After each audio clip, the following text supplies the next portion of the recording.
Welcome to MuggleCast episode 410. I'm Andrew. I'm Eric. I'm Micah. I'm Laura. And we're joined by one of our Slug Club patrons this week, Kayla. Hi, Kayla. Hi. You are down in Orlando, right? Yes. We're going to talk mainly about news today. We're going to spend an entire discussion talking about all of the nonsense surrounding the recent reports concerning J.K. Rowling's comments on Dumbledore and Grindelwald. This is an interview that we spoke about on the show a few weeks ago. We actually did it in bonus MuggleCast over on Patreon. But then just last week, another website wrote about it, and their tweet about it went viral for all the wrong reasons, and it just got out of control. So what we want to talk about today is what the heck is going on with Harry Potter fans these days. People are really treating J.K. Rowling poorly. And we're going to be very positive towards J.K. Rowling. So if you're a hater, you might not like what we have to say. Although if you're a hater, I don't know why you would be listening to MuggleCast. But we're going to talk about that. We're going to spend a lot of time talking about that because it's an important discussion. We're worried about what's going on in the fandom. And we have some other news items to discuss. But first, Kayla, let's get your fandom ID. Tell us your favorite book, movie, Hogwarts House, Ilvermorny House, Patronus, and your favorite post-Potter fact revealed by JKR. Actually, hold on. In your radio voice, please do all of what Andrew just said. Oh.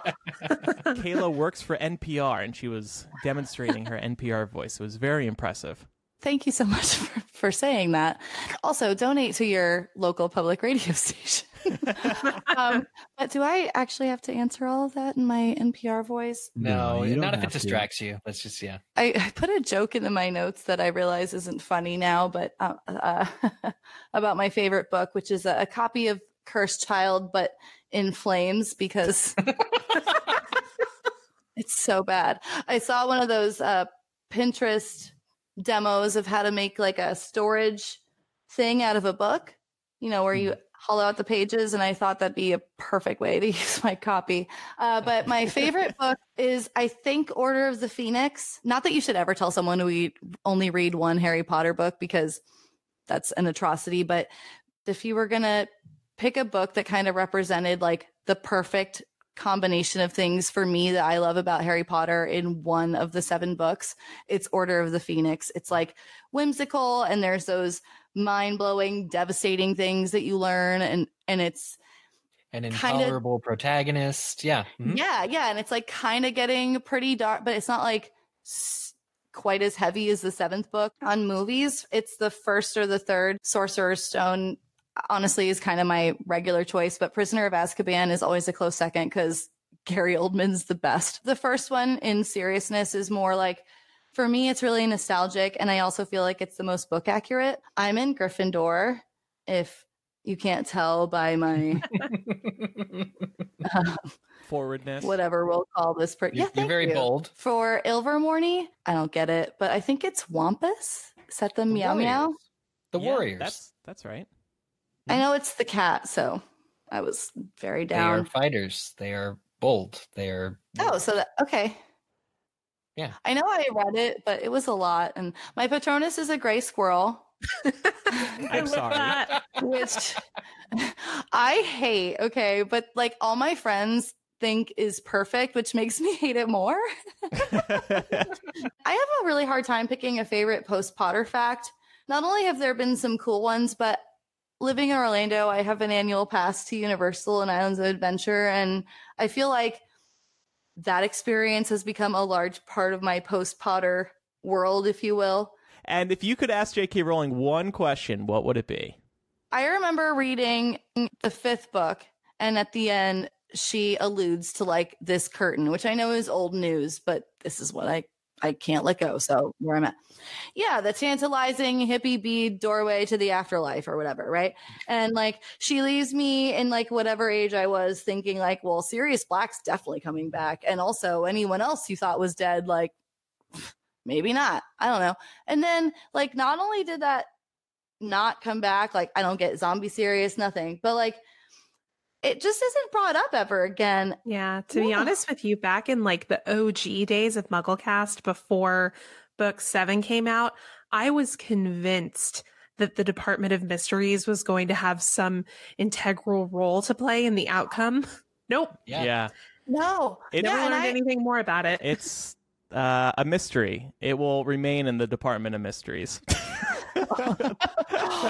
Maybe that's it. You got. Oh, yeah. There you go. It's a mystery because it's in the Department of Mysteries. If we answered it, it would have to be taken out. So let's move on to some news. This happened a little over a week ago. The Goblet of Fire Illustrated Edition cover was finally released. Yay! Part 1? No, Eric, I'm sorry. All in one book. The cover's pretty cool. It has Harry fighting the Hungarian Horntail during the Triwizard Tournament. It's a very detailed cover, and the front leaks over to the back side of the cover, and it looks like the dragon's tail was just on fire. Very beautiful. They also released a few illustrations from inside the book, including Harry and Cedric in the maze, the campgrounds of the Triwizard Tournament, the Mer people, Dumbledore pulling Harry's name out of the fire. Calmly. He looks surprised in it. Looks like a letter with a ton of stamps on it. The illustrations are just freaking gorgeous. Oh, Molly Weasley in the kitchen, too. These are my favorite previews that I've ever seen for an illustrated version. The burrow thing that you just said, Andrew, the kitchen shot looks amazing. It does. Agreed. I really like the Quidditch World Cup shot a lot. Just looking at it on Amazon right now, don't take this as gospel, but it says it's going to be 464 pages. Wow. That doesn't seem that long, does it? No, that doesn't. How that? Well, it makes perfect sense. If you Does do it? I'm sure. Yeah, because the bigger text and the bigger pages, like. Yeah, but more illustrations. So this will be out later this year. Pre-orders are now available. I think it's safe to say that the Illustrated Edition series is one of the bright spots in the Harry Potter fandom right now. Everybody just loves these books, and it's thrilling to watch each of them come out. So there's no controversy surrounding them whatsoever. Well, unless, like, J.K. Rowling adds to Goblet of Fire. Or if there's no Sphinx illustration. And, well, no Ginny, I keep going on. Get over that. it, Eric. Yeah. Harsh. She could very well add to Goblet of Fire if she wants to put in some stuff from Cursed Child. Yeah. About there really being grandchildren of Harry there.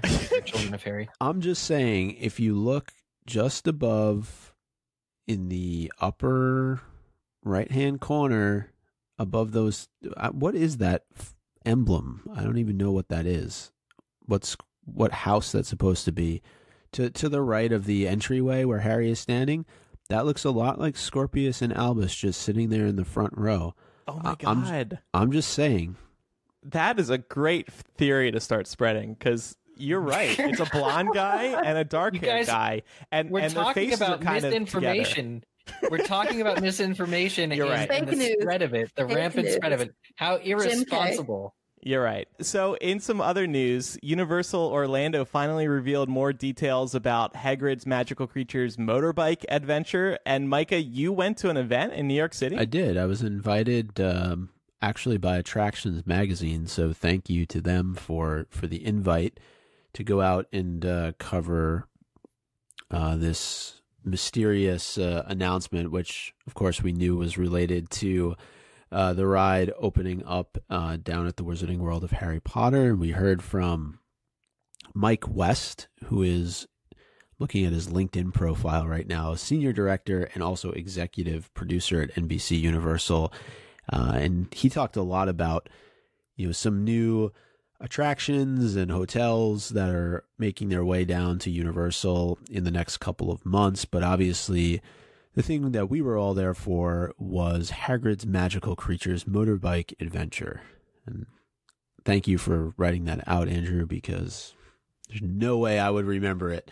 But we got a little bit of a preview video with Tom Felton and Alan Gilmore. And then Tom Felton came out, kind of hyped up the crowd a little bit, talking about how excited he is to get on the ride and test it out. And they joked around a little bit. Oh, well, do you want the motorbike or the sidecar? And Tom said he wants to go in both. So he's going to... Can he pick one? He couldn't pick one. Why does he have to got to go the ride so multiple fair? times, and he wants to make sure that he's on it in advance of everybody else to test it out. But seems like it's going to be really cool for those of you who like roller coasters, but I think also just sort of those action-packed rides. It does seem like it's going to have a bit of that, Escape from Gringotts feel to it, even though it is a roller coaster. It'll get up to about 50 miles an hour.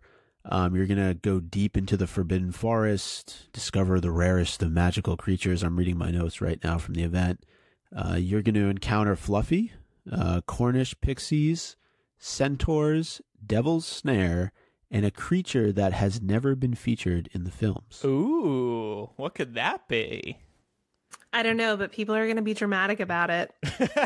Why do they keep adding stuff after the books what? and films were released? We've seen the Niffler. We've seen baby Nifflers. What about like old Nifflers? See, but On actually, a roller coaster? something you notice here is that these are all Harry Potter series creatures, not Fantastic Beasts. Yeah. And I think they're continuing to keep Harry Potter and Fantastic Beasts separate. That said, this is a good way to like kind of nod at Fantastic Beasts because a lot of creatures will be in this ride. Right. Yeah. You know what I just noticed? The apostrophe in Hagrid's is his umbrella on the logo. Oh, kind of cute. That is cute. Good thinking.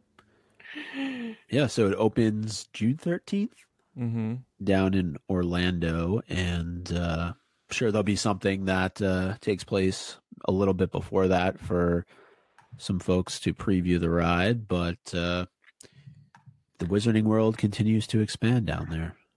I am so excited for this. Me too. I love what Universal has done with the two areas that they've designated for Harry Potter, and the train that connects them is super, super cool. But yeah, it's like they've got, a couple experiences that are kind of like Escape from Gringotts. And then this is going to sound so terrible, but I recently took my friend's son on the Flight of the Hippogriff ride with me because I had never been on it. And I think you have to have a kid. So It's terrifying. he's like, That's I'll totally wrong. go. Are you kidding me? It was so fun. Yeah, I It's ride like it my all the favorite- time. It was it's like an old school roller coaster. It's super fast. You like kind of jolt around in the seat. So fun. I taped it on my Snapchat last time. It was incredible. Yeah, and you were able to fit it in a Snapchat video because the ride is like 10 seconds long. One more story to talk about today, just really briefly. I wanted to mention this. We were talking about WB CEO Kevin Sugihara a few weeks ago because he had commented on the situation with Fantastic Beasts 3, and he had also said that Wizards Unite, that new game, is going to be out this summer. Well, he has now left Warner Brothers because... Well, due to an unrelated issue.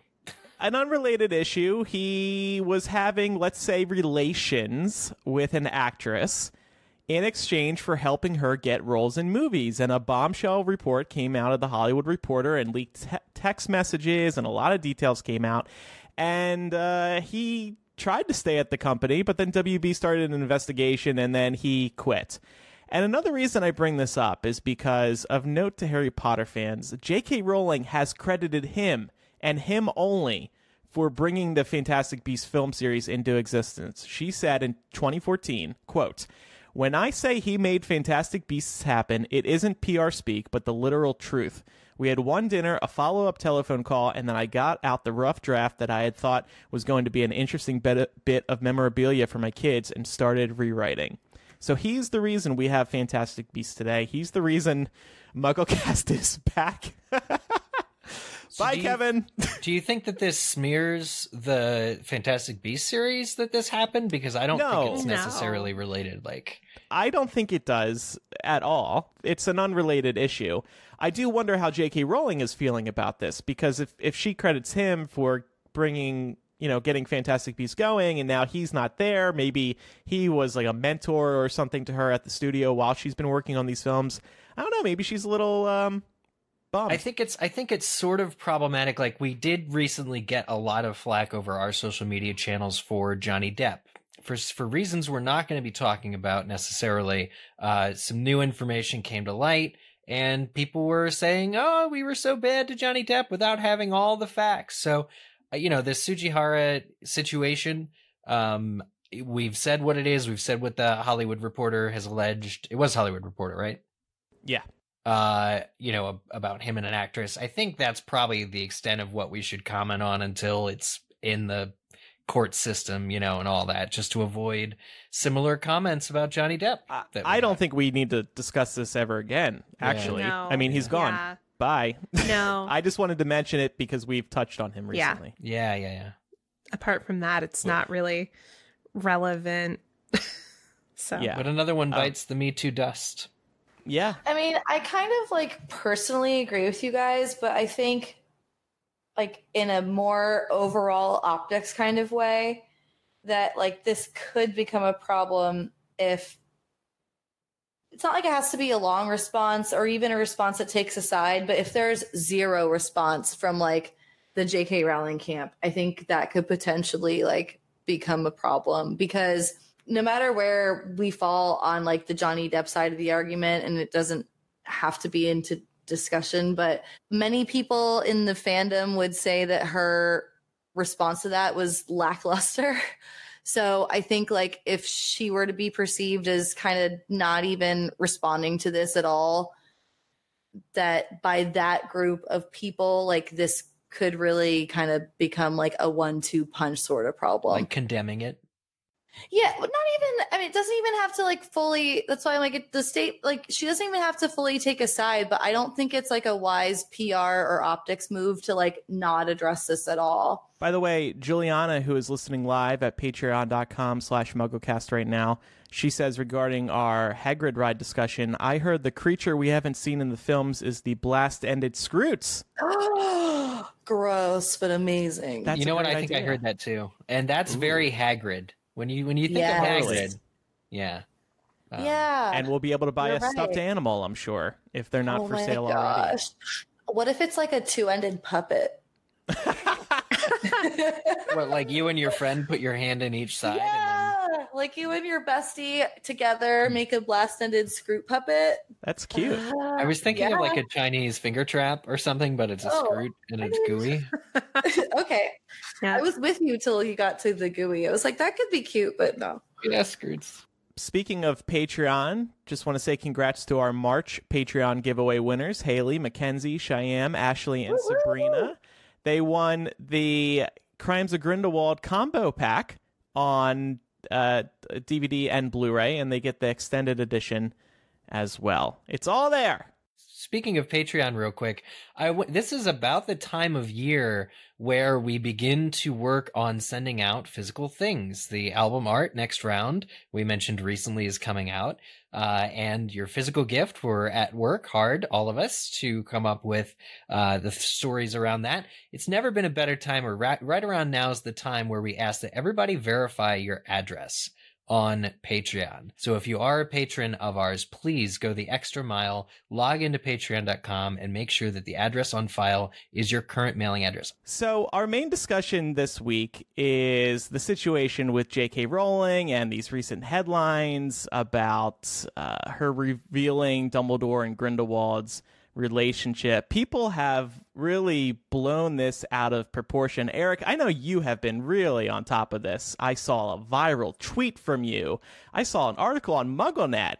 When was the last time you wrote an article on MuggleNet? It's been years. But this drove you to put pen to paper. Oh, I know it was kind of a good result of a bad thing, but I just had to get my feelings out there. I knew we were recording early in the week too for MuggleCast, but it was not quick enough. I had to get out that the article that everyone was getting so upset about was a huge misquote of the article itself. And you know what? The article, which was written on Complex, which seems to be kind of like a news gossipy column to begin with, like exactly the sort of place you'd find a clickbait headline, has the full transcript, the full actual quote in its article. And people were still just reading the headline, apparently, and seeming to use that as their full 100% source of information on this latest controversy. So I just saw all of the controversy, all of the memes that were coming out of this latest thing.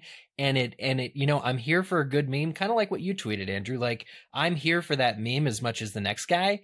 But when it comes from like, this misquoting that was probably a little bit malicious on the part of the person doing it, like it's ultimately not the best. Yeah, I was really getting the vibe this time that people are angry at J.K. Rowling, and people seem to actually believe that she had gotten into graphic detail or something. Yeah. And that couldn't be further from the truth. So this is what we want to talk about today, just how the internet has been treating J.K. Rowling recently, and what we as fans want from her, and where we go from here. Just to remind everybody, here is what J.K. Rowling said on The Crimes of Grindelwald, Fantastic Beasts, special features on the Blu-ray. Their relationship was incredibly intense. It was passionate, and it was a love relationship. But as happens in any relationship, gay or straight, or whatever label we want to put on it, one never knows really what the other person is feeling. You can't know. You can believe you know. So I'm less interested in the sexual side. Less interested in the sexual side. She doesn't say it twice. My emphasis. Okay. Though I believe there is a sexual dimension to this relationship, than I am in the sense of the emotions they felt for each other, which ultimately is the most fascinating thing about all human relationships.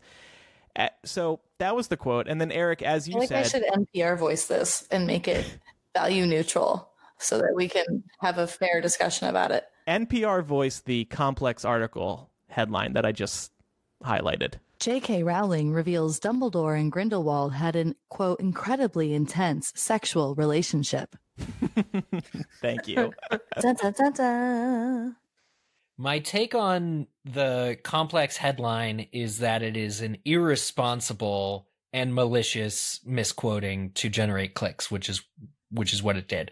But my take on the quote itself, J.K. Rowling is saying that she's interested in the emotions, that there, it's a complex thing. Any relationship, gay or straight, whatever you want to call it, is complex. But she also is saying there was a sexual component. I think that's in direct, kind of response to a lot of the criticism the film has previously seen, which, we're going to talk about later in the episode. But saying that that there was a sexual component between Dumbledore and Grindelwald is ultimate validation, I think, of many of the things people were feeling. But if she hadn't said that, if she had just said that they were really into each other again and not brought up that there was a sexual component, I think people would possibly be even more pissed off and or coming at her for castrating this gay couple. I think that's a big deal that she needed to say there was a sexual component, because if she didn't acknowledge that now, this is sort of the last ditch attempt, I think people were going to say that she took the one gay character and made him basically not gay because he's not gay in the film. Remember all the explicitly gay controversy that happened? It's like that. Right. Micah, what do you think? Well, I agree with Eric that the headline was done intentionally for the reason of getting clicks. There's no question about that. But I think looking at her quote, and you mentioned earlier on in the episode, we had done a bonus MuggleCast on this, and I said roughly the same thing, which is that the intensity that she refers to in their relationship, I think really was based around their love for power. And I think that we're going to see more of that in the series as it progresses. And her comment specifically that she's more interested in the emotions that they felt for each other kind of leads me to believe that perhaps one person's feelings may have run a little bit more deeper than another's. Mm-hmm. Totally. And that's kind of my take on all this. I don't see this blossoming into, a full blown on screen making out relationship in Fantastic Beasts. Damn. I think, was it Heyman or Yates who are quoted as saying, not explicitly gay. I don't see that happening in this series. And I think that in this case, the media just misquoted J.K. Rowling and blew it extremely out of proportion. Social media blew it extremely out of proportion. And I think what we'll see in the films is that you're going to have a very intense relationship between the two of them that was really founded over this quest for power, whether it's the Deathly Hallows or, the Obscurus. They want to ultimately ascend to this level of power. And I think that's where they really kind of bond with each other. I agree with you. I think I also want to echo the fact that this headline just took a little snippet of what she actually said and blew it way out of context and way out of proportion.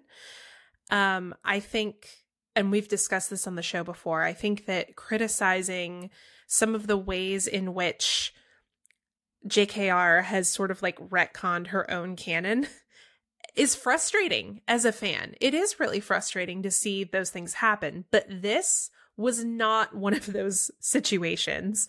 So on the one, for one, I think that we as fans have to learn to be able to actually read the full statement before we start jumping down her throat. God, yes. About things. But secondly, we need to remember our own fandom's history. And really, she didn't tell us anything, in the special features that we didn't already know, or at least surmise, right? Like when she talked about Dumbledore, when she talked about him being gay and the fact that he had feelings for Grindelwald, like everything that she said in the special features, you could sort of interpret from her previous statements about those characters. So I think what's surprising to me here is, one, that a series that created so many avid readers as children, these are all people who apparently grew up and are incapable of reading the whole freaking quote. And secondly, that people who claim to be such super fans don't remember what we already knew about this, apparently. I love that point of view and the way that you thought about that and arrived at that point, and I completely agree. And I had kind of a similar piggyback thought, which is for me, my issue with this was when we look at, because I think the question of representation in movies and in the stories we love is a way bigger conversation than we're going to have here, or than even is going to be had within just Harry Potter. Representation isn't just a conversation to be had within Harry Potter. But for me, and kind of why I say piggybacking off what you just said, which is so brilliant.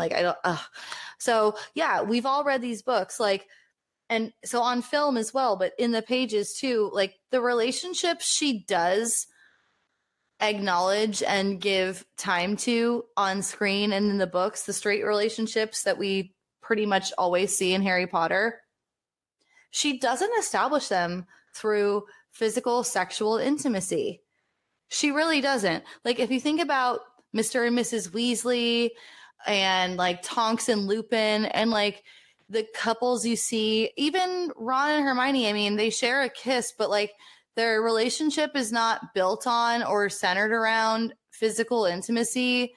Well, sexual intimacy, I guess. I mean, they have that holding hit, but it's not about that really ever in her style of storytelling. So I could completely understand if every straight relationship that we saw in Harry Potter was communicated with, here's sexual intimacy, so these two people are a thing, and then the one time she has a gay relationship, that's not the case. I could totally understand that, but that's not how this lexicon is. It's just not. She's never painted pictures that way. So for me, I don't understand the outrage. And all of that said, I definitely get the frustration that people express about information about, characters from underrepresented backgrounds being revealed outside of the canon. Because it's like kind of frustrating, I'm sure, to think, okay, well, there is somebody who's like me represented in these books, but I didn't know about that while I was reading the books. I got to find out about it because the author revealed it at a book reading, and then I read about it in an article. I totally understand that part of the complaint. I just don't think that complaint is really related to this particular issue. And I think all of that is rooted in the fact that people just didn't read what she actually said. Right. So that's the angle I wanted to talk about. I actually don't think this has anything to do with the headline at all, actually. In my corner of Twitter, what I saw was everybody making fun of J.K. Rowling giving us graphic sexual details, which was just, of course, completely wrong. And it spiraled out of control. And I think something else that people have been really fed up with, even though they're wrong because this didn't happen, everybody was saying, oh, here goes J.K. Rowling again, revealing information after the books were complete. It was so unfair because she was sitting down for an interview to promote Fantastic Beasts, and this person asked her about Dumbledore and Grindelwald. So yes, she's going to say something about Dumbledore and Grindelwald. And what I want to talk about today is just the people have run out of patience for J.K. Rowling, and I hate to say that, but following the wizard poop debacle, following Fantastic Beast debacle, the Johnny Depp debacle, the Cursed Child plot debacle, the random throwing of Harry Potter facts out on Twitter debacle, following Pottermore, everyone, not everyone, but a lot of fans are just tired of J.K. Rowling just letting out information in seemingly random places. Yeah. But even the poop thing wasn't her. It was Pottermore, and that information was 2 years old. Right, but to be fair, that was actually from J.K. Rowling, but Pottermore just released it randomly on Twitter, and like this, re-released it randomly on Twitter, and like the Complex article, it just seemed so random to anybody who saw a retweet of it that they were like, what the hell? There needs to be a clear expectation, though, that she's writing a series that precedes Harry Potter, and it's focused on quite possibly the most notable character in the series after Harry. There should be that expectation that you're going to get information that you didn't get in the Potter series. Like, people need to be okay with this at this point. Otherwise, don't go see Fantastic Beasts. Like, what else do you want her to build the story out of? And here's what I said on Twitter. Why are people so surprised that there had been a sexual relationship? I know a couple of you have just been saying that, but especially because we know that this film series is heading that way. We know that J.K. Rowling is going to crack open Dumbledore and Grindelwald's relationship on screen. This should not be a surprise to anybody. Let J.K. Rowling do it. Read this interview in full where she says she's not interested in the sexual angle.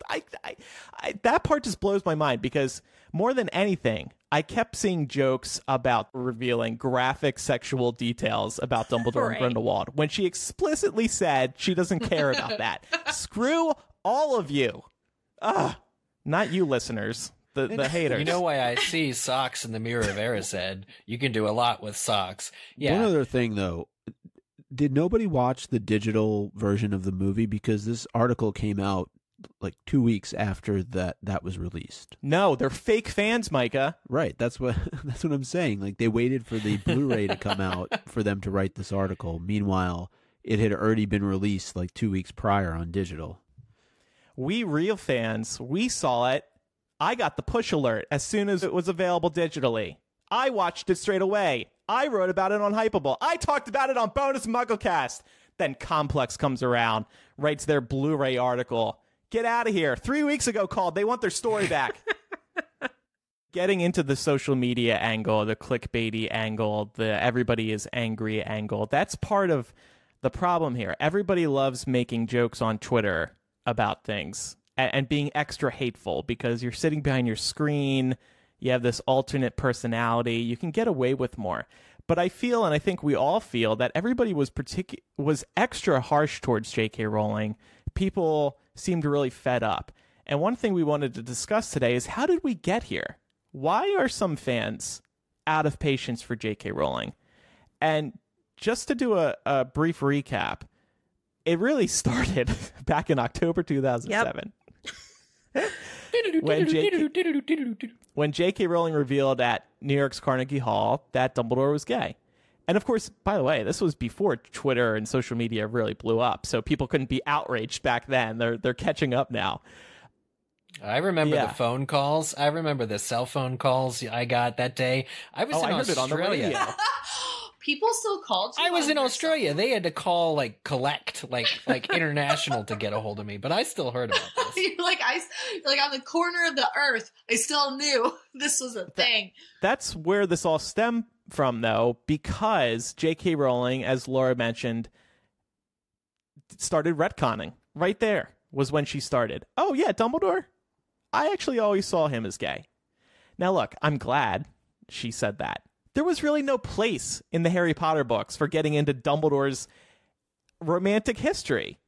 But in Fantastic Beasts, there will be, because his interest in Grindelwald plays into the story.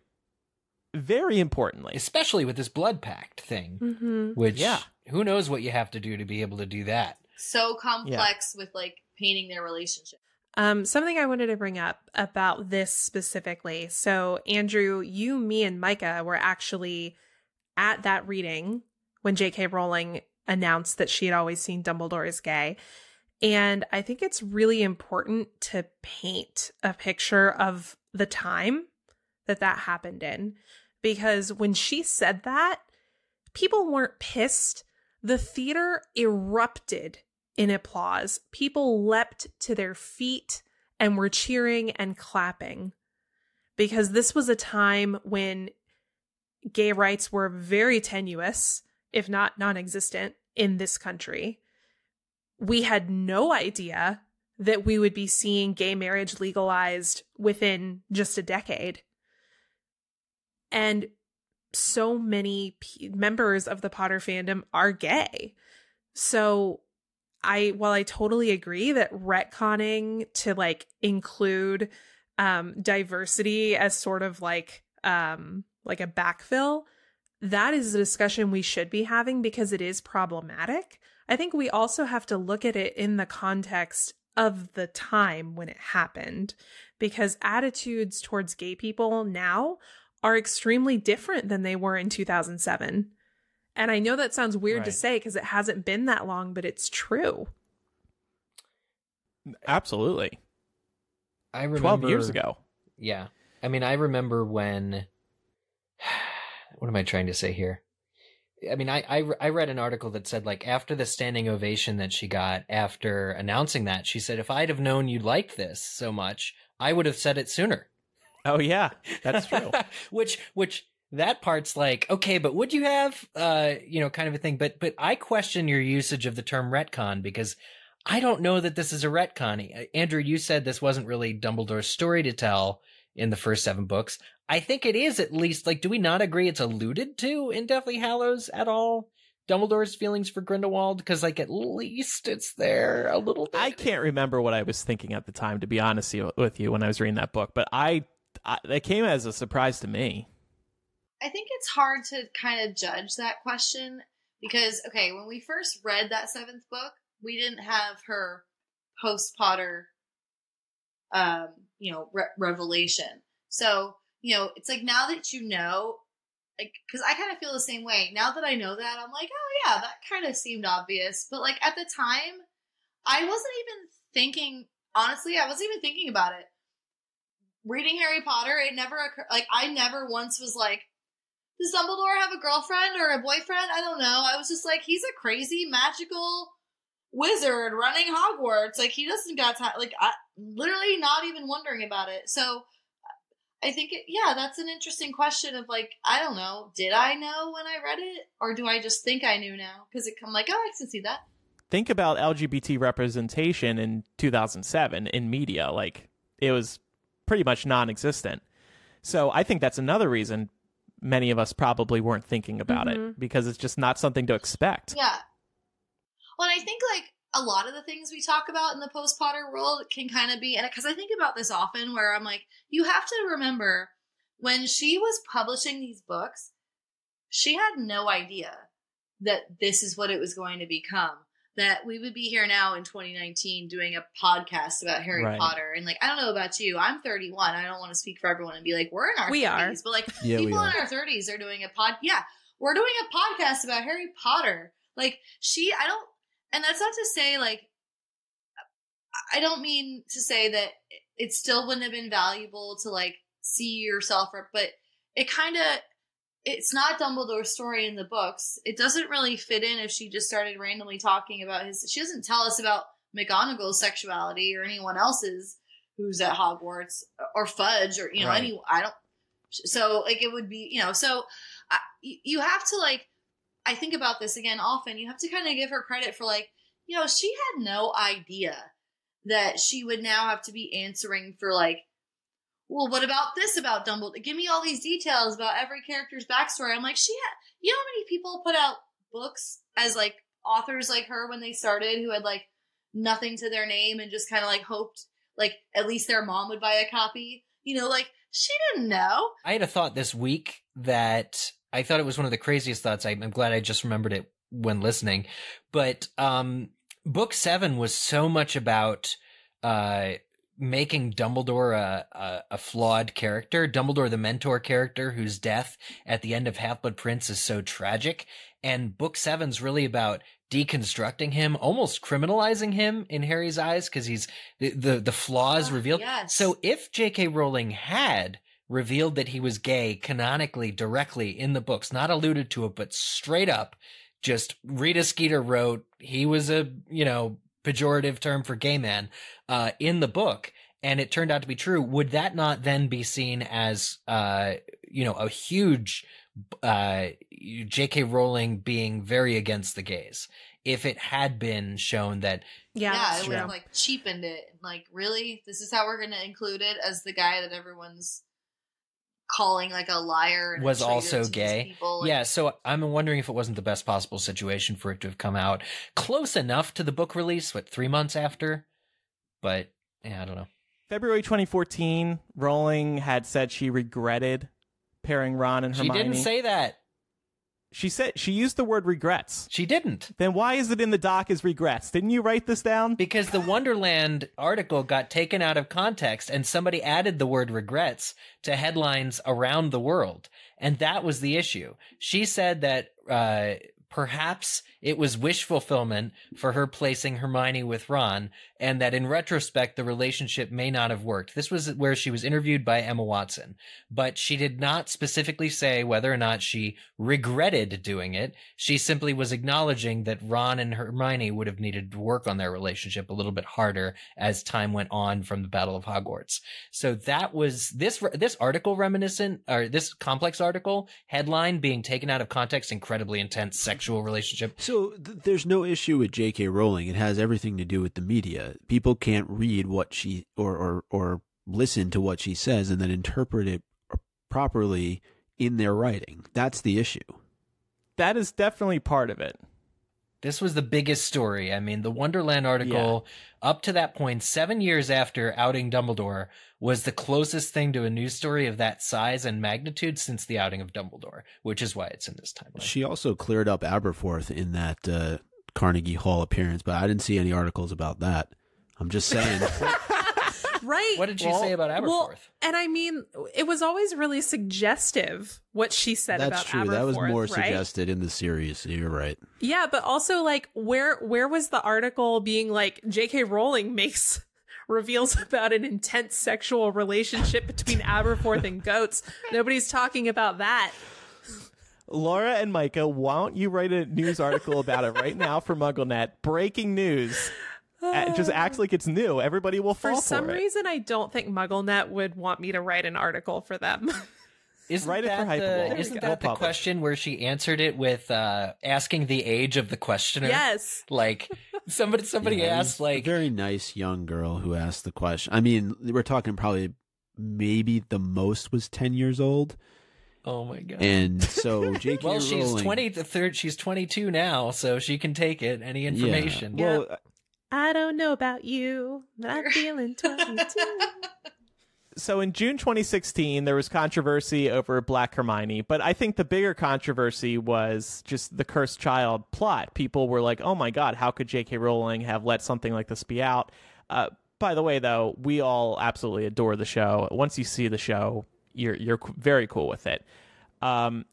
July and August 2016, there was cultural appropriation of Native American peoples in the Ilvermorny details. That was a big issue. And that was a problem with Pottermore of J.K. Rowling's Wizarding World expanding. And to my knowledge, she has not addressed that controversy at all. Like, not even a little bit of it. And there were many scholarly articles written about how problematic that stuff was, and it was not touched. And I think maybe we're still seeing the remnants of that when J.K. Rowling fails to, like, mention Ilvermorny at all in the sequel, or even call it MACUSA and calls it the American Ministry of Magic. Is they're going as far away as possible from any of the stuff she did, any of the work she did on North American Wizarding School, and I think it's because of that controversy. She just won't address it. But the Black Hermione stuff, she went so far as to say Hermione was always black, or she tweeted brown hair, brown eyes. No, she didn't say she was always black. You know what she said? Brown hair, brown eyes, looks no different to what me. She said kind was... She didn't say she was white, is I think kind of what she's... Like, I didn't say what color her skin was. So. Yeah, she never confirmed Hermione's race. And I interpreted that to be that Hermione, her character is not dictated based on her race. So it's fine for an actress of any race to play her because her race is not the central part of the role she serves in the story. One of the points I wanted to raise, though, too, is I think a lot of this goes back to the fact that if you look at the world that J.K. Rowling created, it's very diverse from a magical community standpoint when you look kind of across that spectrum, but it's not very diverse in terms of how we would define diversity. And I think that now, because of that, there's a lot of catch-up that's trying to be done, and she's taking a lot of heat for that. And I'm interested to know, like, what you guys think about that.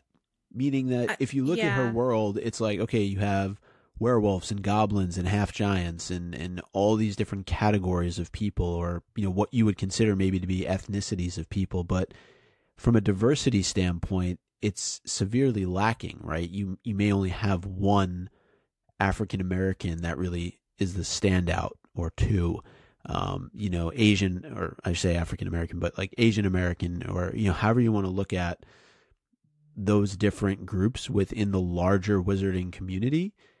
It didn't shine through. And I think now what you're having is J.K. Rowling trying to do more of that as her world expands, but maybe it's not being done in the right way, or maybe she can't do it. Like, you know, it's done, right? The books are written. Like, don't do it for the sake of doing it at this point, because it seems like no matter what she does, she's taking heat for it. There's nothing that she can do that's not going to get some level of criticism.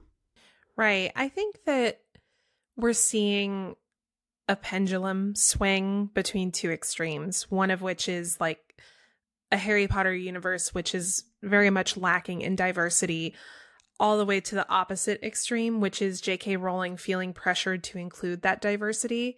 And I think when you get to that extreme of wanting to include diversity just for the sake of saying that something is diverse, you end up doing what I call checkbox diversity, where it's like, oh, cool, we've got a Black person, and we've got a Native American person, right, and we've got a gay person. And that doesn't, while I think that the intentions behind that are good, the ultimate impact is bad.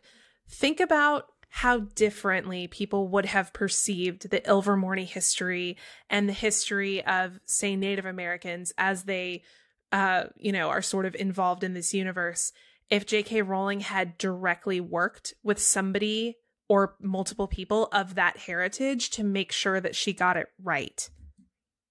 That would have been a different experience altogether. The intention to do that culture justice would have been there, and that would have shown in the work.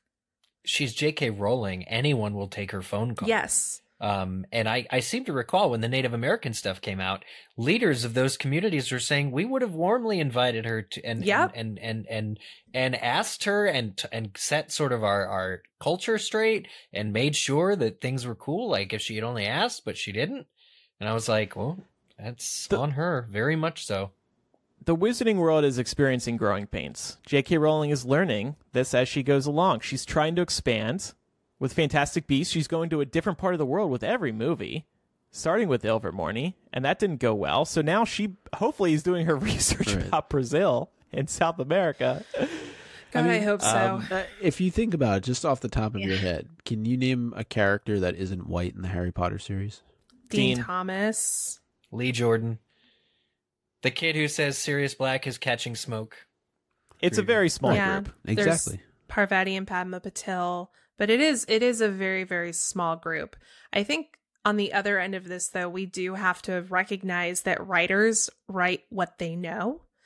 And J.K. Rowling's experience is that of a white woman.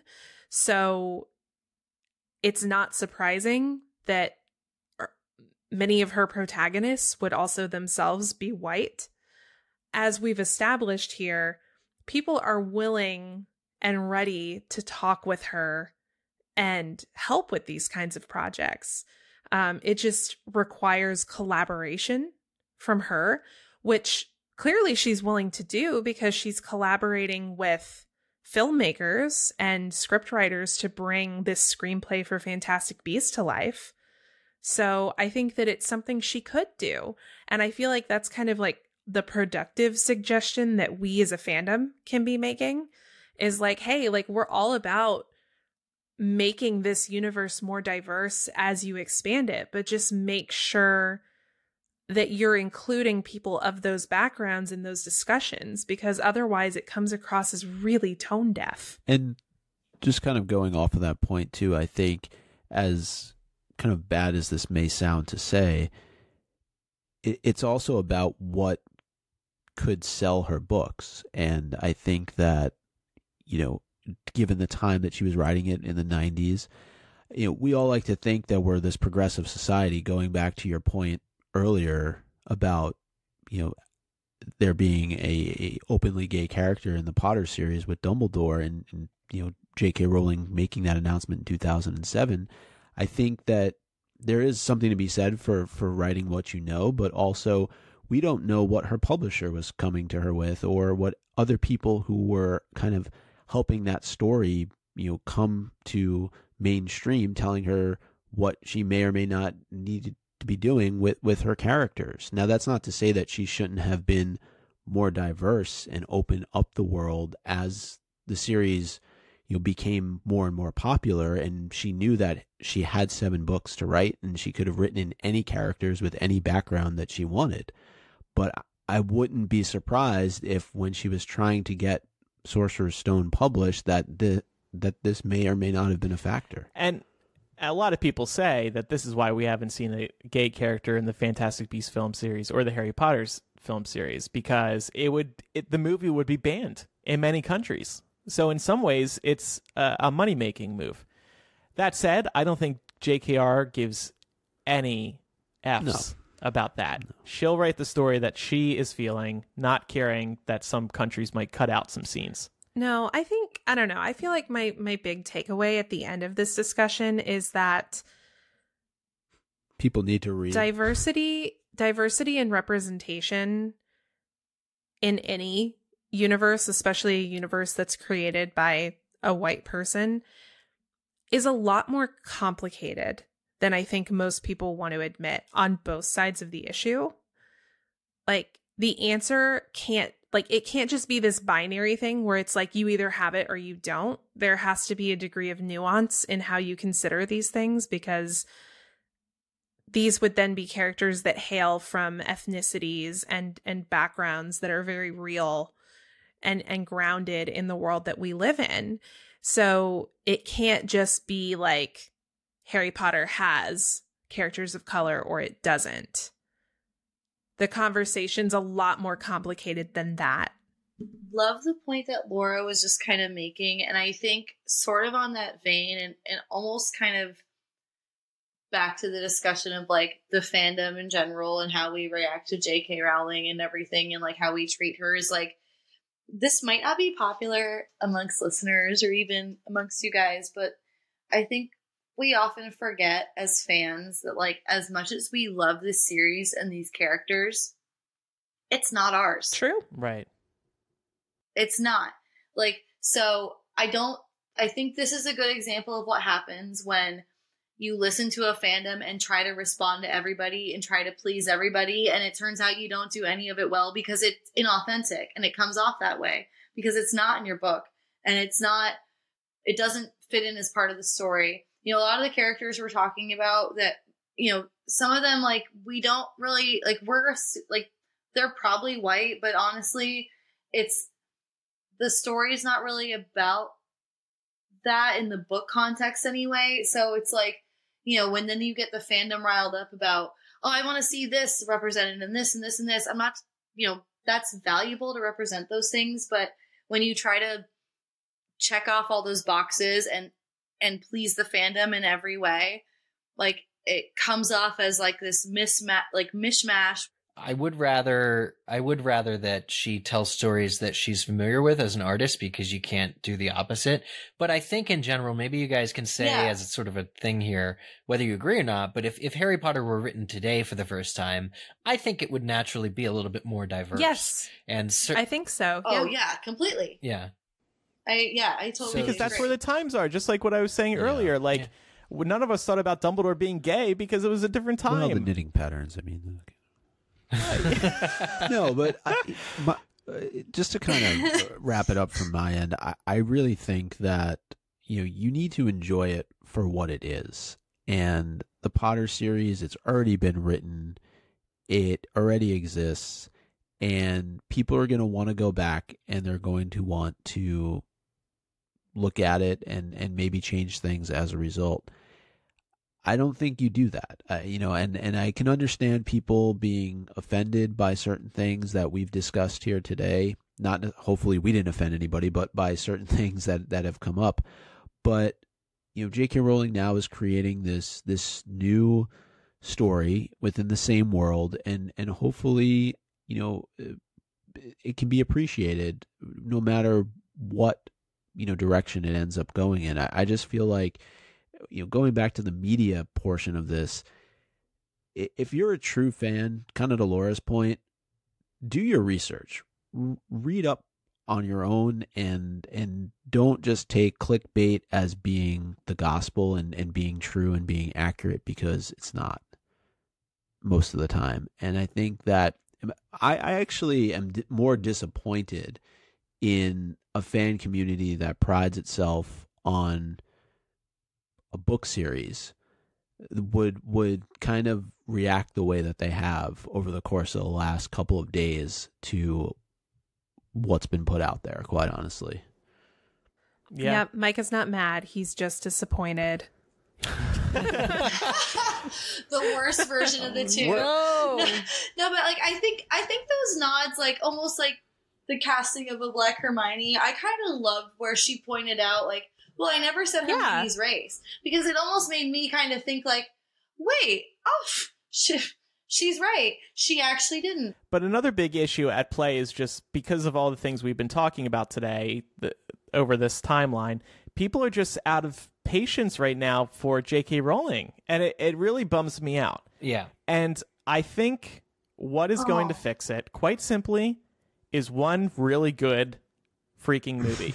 Crimes of Grindelwald was a breaking point for people. Yes, please. Really hardcore fans went into that theater and thought, what was that? So I seriously believe this. J.K. Rowling can win everybody back over with one movie that blows us away. That's all it's going to take, Joe. Yep. But not another bad movie. One movie or shutting up. Because, like, the other thing is, like, stop messing with my canon if it's not going to be something that I love. So either, give me my good movie or stop tweeting stuff that maybe that's going to make people On my mad. MuggleNet article, I said, if I were J.K. Rowling, I don't know that I'd want to go back on Twitter right now. The mean spirit of these memes that are going around, I would not blame her if she took this 65 or 75, whatever it is now, day hiatus, while she's either rewriting the third Fantastic Beasts movie or whatever the heck she's doing. I would not be surprised if she extended that to an indefinite hiatus. She's got thicker skin than any of us that are on this show right now. It's not about how thick her skin is. It's I wouldn't want to be a part of that vitriol. That she doesn't have to read it. Bullcrap. She doesn't have to read it. Like, she could be active on Twitter and not read any of the tweets that she's getting. I mean, I'm sure she likes going through and answering questions, or at least she used to, but that's exactly the thing. She used to have a really good rapport with us because... But you don't think that she got any sort of negative response at all when she was going through and doing that previously? I mean, how many times would she troll people who said things to her? I mean... You could go back I'm and just look. saying we don't deserve answers. When we support this crap, we don't deserve. I'm not supporting it. We don't deserve as a fandom to get the answers we want. I'm saying I'm pretty sure that she knows how to handle herself on social media, and I'm sure she's gotten a lot thrown her way the last week or so. But I'm sure she can handle it, and I'm sure she could still do a fine job of responding to things that she wants to respond to, and ignore all the other BS. I think she wouldn't be the first celebrity to leave, though. I actually agree with Eric. I think this is probably wearing her down because you're right, Micah. She has developed a thick skin. She's also very political on Twitter, and she fights with those people quite often. And quite often, I'm sitting here watching these Twitter wars, and I'm like, why does J.K. Rowling roll in the mud like this? I don't really get it. But I do think that it wears down on you over time, and we might be at a point where she's just like, you know what? I've had enough. I mean, I also think that we are probably not going to see... I can't imagine her committing to another film series after Fantastic Beasts. After everything that's happened over the past 12 years, I cannot imagine her wanting to deal with this nonsense again. No, I completely agree. I think something also that's kind of... I think this is all a very unique phenomenon because, let's face it, most of the time when books or series like this become like worldwide phenomenons, it happens after the creators are dead. And in our case, we're very lucky that we got to experience all of this in real time with J.K. Rowling. And along with that, to sort of like the credit of the fandom, she invited the fandom in. Like, you're saying this is her fault? No, I'm not saying it's her fault. I'm saying that there's more happening in this sort of phenomenon than just fans attacking her. And you have to look at the history of her interaction with the fans, like all the way back to like before all the books were published. She had her website and she would hide clues on the website so you could go and find out new things about the books. She did fan interviews with the websites. She wrote a letter to freaking MuggleCast. Like, she's very involved in the fan community. And as a result of that, you get the good and the bad of that. I'm not saying that she's deserved what she's gotten over these last few days, but I do think it's just a consequence of the sort of natural relationship that we have with her. And I think part of it is, too, that people, especially people in our age group, Harry Potter was such a foundational part of our childhood. And I think that a lot of people are responding negatively to what they perceive to be like these sort of retroactive changes to what they knew to be true in something that they held so beloved and so dear. I just wish that people would project that passion in a more like positive way or a more like productive way than they are. Yeah. Yeah, well said. So this conversation went in all different directions. Did it? Yeah. I want to try to start wrapping it up by asking everyone on the panel, what do you want from J.K. Rowling? And let's just try to get through these quickly. I'll start. I want occasional facts thrown out on Twitter. Because we all like those. We did it for a time. As long as they're not misquoted. Right. Well, if they're coming directly from her Twitter account. Not with sensational headlines. Right. Like, Just the facts. I want new writing published on Pottermore by J.K. Rowling. We all used to like that stuff. We like when the subheading says new from J.K. Rowling. I want an occasional Q&A on her website. We used to love those. She has a new website. It's good. She does it sometimes, but do a new Q&A specifically about Harry Potter. We'll like that. I want a well thought out Fantastic Beasts 3, 4, and 5. Like I said earlier, number 3, if it's awesome, she's going to win everybody back. I'm dead serious. Because after Cursed Child and Crimes of Grindelwald, people are like, I don't know. There's something wrong with the story here. And finally, I want her to grant permission for someone else to adapt the Harry Potter books for television. She doesn't need to be involved at all. They can just use... And I'm not saying J.K. Rowling isn't capable of it. I'm saying she doesn't want to do that. Of course she doesn't want to do that. So let the books be a guide to someone who can write for television. Just use the books as a reference. David Benioff and D.B. Weiss, but they're doing Star Wars. Sure. I was just going to say, whoever did Star Wars for Disney, that's what I want for Harry Potter. I've said that like for Clone years. Wars and I Rebels want that. and all that.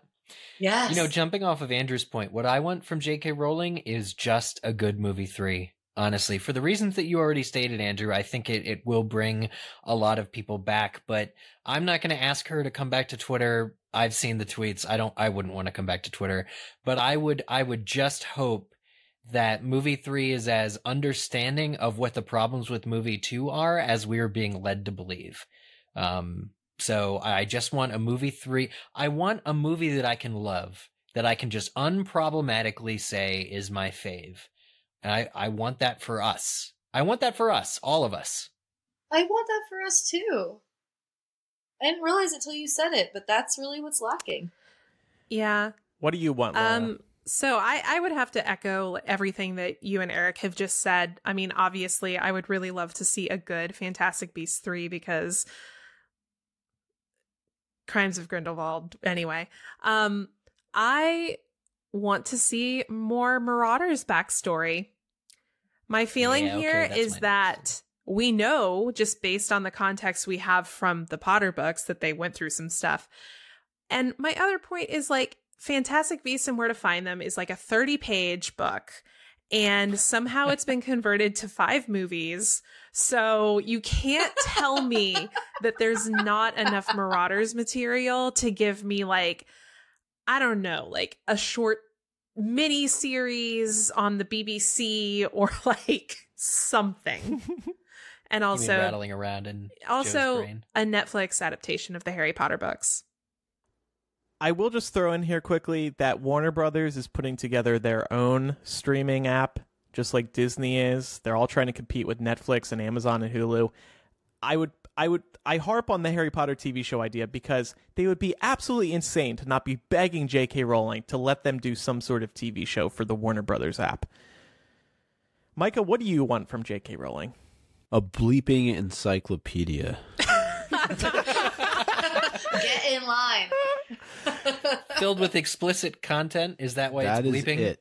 I mean, yeah, you all have touched on a lot of the stuff that I would probably have said. So, but I would say encyclopedia because it's something that we have been looking for from her for, I don't even know how many years. Going back to when she had that old website, I think it was. She said it on there too, didn't she? She's promised it various on a times version that it of is that. coming. This will be an encyclopedia. And then it wasn't. Isn't it funny how we all used to want an encyclopedia? And by the way, I still want one. But everybody used to want one. And now she releases new information and everybody's like, oh, more info. No. What do you think the encyclopedia was going to be? Yeah. And Kayla, what do you want from Joe? Okay, so while I echo what everyone has said, especially like cohesive finish of this Fantastic Beasts story, what I want is old school, and it's my favorite chapter that I so looked forward to seeing on screen that I never got to saw on screen, which is in book 6, the opening chapter, where you see the UK Muggle Prime Minister kind of over the years chatting with Fudge and interacting with that painting. I loved that chapter so much for like what it illustrated about the two worlds and how the magical world exists within what we perceive as the regular world. And I was so excited to go see that movie. And not only did I not get that scene, but I got it at the expense of that like Burrow on fire scene. Where I'm like, these 10 minutes could have told me that Prime Minister story I wanted so badly. So, yeah, well, like, I'm gonna go old school. The one thing I want from Harry Potter is my deleted scene from movie 6 with Hugh Grant playing Oh my the Muggle God. Prime Minister, That'd be so obviously. great. Yeah, I know. I thought about it. I was like, I'm so excited to go see this. And then it didn't happen. And I remember like right off the bat, like the movie started and that wasn't the opening scene. And in the theater, I like said to my friend, I'm like, I don't like I'm this done. movie. I'm leaving. Yeah, I'm like, I'm not going to like this one. Where's Hugh Grant? Kayla, you will get this from my Harry Potter TV show idea when they adapt everything in the book. Yeah. So I think we'll leave it there. I could see why we made that news item a whole discussion. Yep. We'd be interested in getting everyone's feedback. Feel free to call in 1-920-3-MUGGLE. That's 1-920-368-4453. You can also email us directly, mugglecast@gmail.com, or use the contact form on our website. We welcome your feedback, and I'm sure we will be talking about this issue that I hope is not an issue for too much longer, in spurts in the foreseeable future. Just really quickly, I know we asked this question over on Patreon, and I really liked one answer, and there was probably more than 40 people who responded, but this one really stood out to me because I think we've spent a lot of time in this episode talking about what we'd like to get from Jo on top of what she's already given us. And Sabrina said, I feel like Jo has already given us so much already that to keep expecting her to give us more and more and make everyone bitter towards her, I think more people should focus on what she's given us rather than what she hasn't yet. There's your positive attitude towards Beautifully J.K. said. Rowling on this episode. Yeah. Thanks, Micah. I think, well, I've been pretty positive towards J.K. Rowling. Oh, yeah, but I mean, we swung it there as a good closing thing, too. Yeah. Yeah.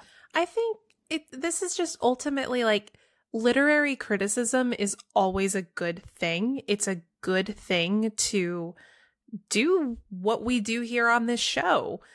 J.K. Rowling is not a perfect person. None of us are, but you have to remember that the criticism is only effective as long as it's constructive. And when it turns into this sort of like, dare I say, hateful vitriol that it has turned into over the course of the last week, you're not accomplishing anything. Mackenzie said, I think as a fandom, we need to let her story flourish the way she intends. Yeah, Crimes of Grindelwald as a movie was confusing, but as a story was fascinating. I think giving feedback on the movie is one thing, but let her finish the story before we judge it. That's a good point. Doug says, I just want her to be able to fulfill her vision of Fantastic Beasts, unrestrained from studio demands and even us, her devoted fan base. In a 5-movie series, it has to be difficult to make each one interesting as a standalone film. I have faith that she will come through with a great experience if she is allowed to do the entire series her way. Camilla says, I know what I want from the fandom, to calm the F down. Not everything has to be an outrage, and at this point it feels like JKR is damned whatever she does.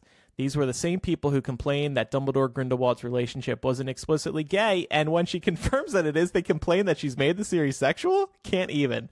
That's a great point, Camilla. Yeah. What is wrong with people? It was 14 months ago was the David Yates not explicitly gay comment. Just 14 short months ago, that was the controversy. Oh my gosh. That's like just damned if you do, damned if you Right. don't. That's why I'm like, you know, keep on doing your Twitter thing, girl, but also, like, take it with a grain of salt, and at the end of the day, like, do you, tell the story you meant to tell, because you're never going to please everyone, and half the people on Twitter are trolls, and whatever, man. It's nuts. Just kind of speaking of that, Michael over on Patreon said quality content through Pottermore. Yep. I feel like tweets don't have enough room to supply good information. He also wants some new books in the Wizarding world, basically about anything. But if he could choose, it would be The Marauders or The Founders. My dream, though, is short stories about everyday life at Hogwarts, kids going to classes, learning magic, making friends, etc. Yeah. So I've made that post on Patreon public, so you do not need to be a MuggleCast patron who needs to update their postal address to actually read these awesome answers from people. And we'll put a link to that in the show notes so everybody can read that information. And hey, while you're over there, maybe support us. Patreon.com/MuggleCast gets you access to lots of benefits instantly, including our live streams. Thanks to everybody who's tuned in on this Thursday night. You get ad-free MuggleCast. You get the Links line. We recently renamed an old feature to the Links line. This is your inside line to the show. We'll frequently pose questions just to you and read your answers live on air, just like this question. The Links line. Yeah. Eric, why are we calling it the Links line? Well, Andrew, this should be a Quizzitch question, but also it's because Kingsley Shacklebolt's Patronus is a lynx, and that's the first time we see Patronuses being used as messages, from the recipient's point of view, at least in the book. Clever, huh? I love that. Yeah. Yeah. You also get access to bonus MuggleCast, a physical gift every year, and the chance to co-host MuggleCast, just like Kayla is right now. So back over to Quizzitch. Eric, what was last week's question? Yeah, last week's question was, who was the Defense Against the Dark Arts teacher when Lord Voldemort was in school? And do you gues know this? Professor Merrythought. I do, because I saw it on Twitter. Oh, you saw it on Twitter, yeah. Well, Micah, you win Quizzitch. Congratulations. It's Galatea Merrythought. You know what's interesting about this, guys? It's actually, so it's said in the book, but it's shown somewhere different in the movie.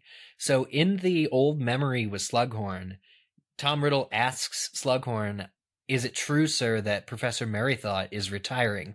That actually foreshadows Tom Riddle wanting the Defense Against the Dark Arts position, which he later asks Dumbledore for. But in the book, it's just mentioned by Dumbledore as being, that's the teacher at the time, whatever. So pretty cool stuff there on the screenwriter's part. People who won Quizzitch this week include Vaping with Dad, Fluffy McNutters, Dumby the Bumblebee, some of our regulars here, Sarah Davis, Sarah aka Weensy, Laura, Karen, Heather Bixler, Stacey Davis, Casper, Carolyn, Ann Slater, Peter Hobbit, and Roy Lizard. I'm sure I wrote that wrong, but apologies and congratulations to everybody for getting that correct answer. Now, because we did not do chapter by chapter this week, I have another question from the upcoming chapter, which is Lord Voldemort's Request, chapter 20. And that question is, what time of day, or what specific time does Tom Riddle Jr. come calling for Hepzibah Smith? That's a deep cut. That is a deep cut. We will also be releasing another bonus MuggleCast this week. We're going to talk about Wizards Unite, the upcoming iOS and Android game, because they released a big new look. So we're going to talk about what we saw in these new photos and videos and early previews written by video game sites like IGN. Kayla, thank you for coming on today. It was nice having you. Thank you so much for having me. This was so much fun. I've wanted to do this forever, and I just will take a moment to say I love this podcast so much because not only does it discuss one of my favorite geeky topics, but it creates a sense of community around that.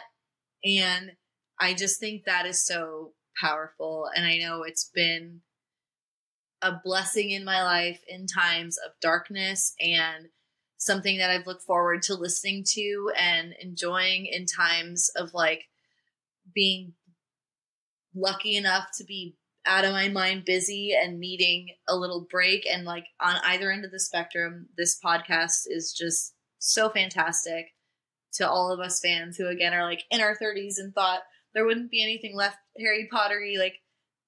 This creates such a sense of community. Well, so thank you. No, thank you guys for doing it and for creating an opportunity for people to get involved. This has been so much fun. That's very sweet. Aw, That's very that sweet. means a lot. Thank you. And weeks like this are weeks, we have to have honest conversations about the state of the fandom and, the relationship between the creator and the fandom. And that's what we're here for, Kayla. We're your Harry Potter friends. Yeah, man, it's hard to navigate those kind of big topics, but it's good to do it with people who you know have a shared like love and respect for Harry Potter, which is something that we all really love and cherish. So when I'm critical about Harry Potter, whether it's on Twitter or on the podcast, some people are like, "You're not a fan anymore." I'm like, I podcast about Harry Potter weekly. I have tons of Harry Potter stuff all over my apartment, and I absolutely love it all. Yeah. I love rereading the books. I pre-order digital copies of these movies. Give me a break, people. You know, anytime I see that, I just want to look at these people and be like, nuance is a thing that you should do. Criticize. Right? Thank you. Yeah, don't simplify. In fact, the fact that I still care on this level about what everyone else might consider the minute details of this whole universe shows you that I'm an actual true fan and that I really like. And how good the core story is and how much, like you say, we all care about it. We criticize because we care. We want the best for the series. Yeah, it's like Monsters Inc. We scare because we care. Exactly. I do have to criticize you, Kayla. It's Rowling, like bowling, not Rowling. J.K. Rowling. Right. Yeah. Okay, well, that makes it an easier rhyme for bowling. Yeah, there you go. Cool. That's the content I want in this world. I want J.K. Rowling to go bowling. Oh my god, she could have a Netflix special called Rolling with Bowling.